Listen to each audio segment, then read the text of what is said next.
visos de un problema preocupante cuando los organismos internacionales hacen alusión al tema. A mí me llamó, y con todo el respeto que yo le tengo a los amigos del gobierno todavía actual, de que en materia de déficit, por ejemplo, estaban esperando las cifras del Fondo Monetario Internacional y las del Banco Mundial. ¿Y cómo va a ser posible que yo voy a esperar de terceros que me digan cómo está mi caja? Eso para mí o es un intento de diluir el problema o realmente de ocultar una realidad que se debería tener el coraje de decirlo, pues. Porque ciertamente en esta administración se han tenido problemas, ya cuando la economía estaba repuntando, venimos a enfrentarnos con una crisis financiera internacional. Recuérdese también usted que ya mientras ya los organismos internacionales habían todos los cálculos, las estimaciones hacia la baja, aquí seguíamos empeñados en decir que la economía iba a crecer 3%, pues.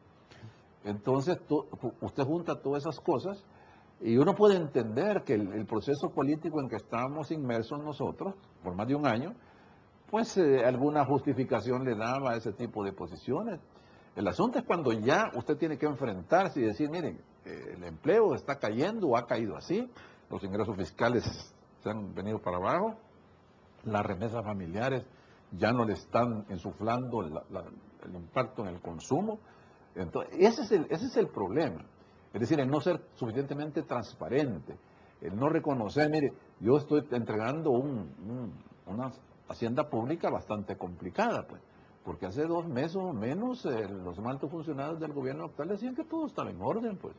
Pero cuando usted me dice que no hay siquiera para pagar salario, y cuando el déficit que puede llegar a 1.000 millones, unos hablan de 500, el presidente parece que de Roma, de Madrid dijo que eran 500, Fusadas dice que son 1.000. Es que esas cifras para un país como el nuestro son monstruosas, esas diferencias, me explico. Estaríamos en presencia quizás de un déficit fiscal que no lo veíamos desde los años 80. Y el problema es que hoy no tenemos nosotros muchos márgenes para endeudamiento, no podemos hacer aquellas cosas pequeñas, aunque pequeñas, pero se pueden hacer cuando uno tiene política monetaria, porque los salarios usted los podía pagar en moneda nacional, ¿no? Las salidas, sin duda, y ya lo dice incluso CEPAL, aumentar la carga tributaria. Pero en condiciones en las que está nuestra economía, sí. ¿Qué impacto va a traer esto? Sí, eso tiene varios vertientes.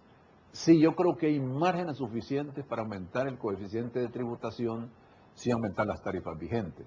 Siempre que haya una decisión firme del gobierno entrante, una decisión política y un acompañamiento de todos los sectores para que esa reforma inconclusa que dejó el ministro López Suárez, bueno, rinda todo lo que se preveía. Yo he hablado con él en el título muy personal y me dice que sí hay margen para seguir incrementando. Unos hablan de 500 millones de dólares.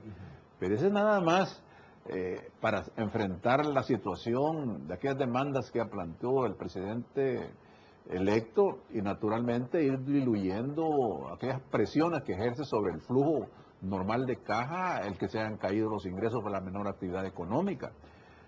Sería una aberración también, hay que decirlo, aumentar los impuestos vigentes del IVA, el impuesto sobre la renta, eso sería prácticamente darle el tiro de gracia al alicaído sector productivo, ¿no?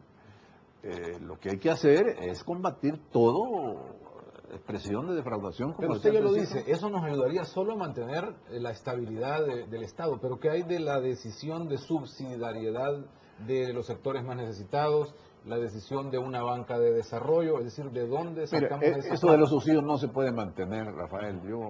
Es un tema que yo le estoy dedicando en mi libro. De anoche precisamente estaba viendo eso. Mire que ha habido subsidios perversos. La información que tengo yo de gremiales empresariales es que ellos están mejor, digamos el comercio y la industria están mejor cuando se eliminó el subsidio, ¿verdad? Porque el precio de la energía bajó por las fuerzas del mercado que antes, pues. Era lo que los economistas llaman un subsidio perverso. Agréguele ese otro componente bien importante que es el subsidio a los transportistas. ¿Por qué yo tengo que estar como ciudadano absorbiendo el traslado para buses de $800 mensuales, 400 para microbuses, con precios que estaban relacionados cuando el petróleo estaba a $147. Eso no se puede justificar. Y uno puede entender que hay presiones, ¿verdad? Pero ya pasaron las elecciones. A mí lo único que me queda es descargar en aquellos empresarios metidos a políticos que son los que siguen con esa ganguería, ¿verdad? Y esto hay que denunciarlo, no hay que tener temor para decirlo, porque en definitiva lo que estamos hablando es de satisfacer de las necesidades de los pobres, porque si nosotros estamos recibiendo subsidios, gas licuado, personas que viven, que no lo necesitan, son recursos que no están disponibles para los verdaderamente pobres. Y en esta cuestión del subsidio al gas licuado, pues sabemos y han descubierto a políticos, expolíticos ahí, digamos, engordando sus bolsillos a costa de la gente más vulnerable. El trasiego que hay de gas licuado en los países vecinos, es que esto no se puede seguir tolerando, a menos que estén enquistados en esos negocios gente de muy alto nivel, vea, por un pingo el negocio, no es cualquier cosa lo que está de por medio. Y ciertamente el golpe lo van a recibir, ya lo estamos recibiendo con el alza de las tarifas, pero si uno es consecuente con las necesidades del país, a mí no me importa pagar lo que tengo que pagar por el gas licuado, si el gobierno me garantiza también que esa liberación de recursos va a llegar realmente a las personas que lo necesitan. ¿La austeridad, esta debe profundizarse o es que nunca la hemos tenido? Es que nunca la hemos tenido. Mire, durante todos estos años, nosotros lo que hemos venido planteando en un término folclórico que usted dice, si quiere verlo así, es que nos fuimos de parranda nosotros. Desde que tuvimos los acuerdos de paz creíamos que todos íbamos a ser felices. Estamos llegando ya a ese nivel de la resaca que le dicen, ¿verdad? Y nosotros seguimos en la juerga.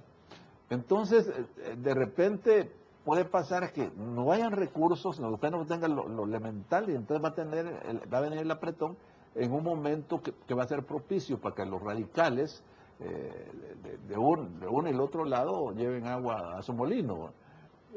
Allí, si no cambiamos de actitud, si no nos sinceramos, lo que podemos tener 5 años de permanente confrontación, y no el tipo de confrontación que ya se había hecho hasta administrable, sino que una confrontación donde la anarquía en el campo social puede complicar la situación general del país. ¿Qué es lo primero que debería hacer el presidente Funes respecto a esto? ¿Qué medida esperaría que se hiciera en este manejo fiscal como economista? Es que el papel del economista a veces trasciende lo que es su esfera de influencia y va al campo político. Mire, una de las cosas preocupantes para la ciudadanía y no necesariamente para un proceso de la economía, esa conflictividad que se está armando por la designación del gabinete. Al principio decían, bueno, uno tiene que procesar lo que dicen los medios. Al principio que querían tener participación, después el área social, hoy quieren todo el gabinete. Bueno, yo no creo que esté en el pensamiento de Mauricio Funes acceder a esas pretensiones, ¿verdad? Pues ni la sociedad salvadoreña estaría dispuesto a eso. Esto como que las elecciones le hubieran entregado el poder a la línea ortodoxa del frente.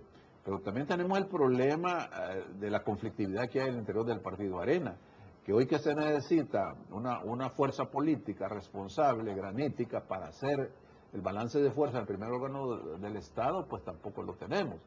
Usted me pregunta qué es lo que debía hacer primero, tener un panorama claro en qué condiciones recibe el país.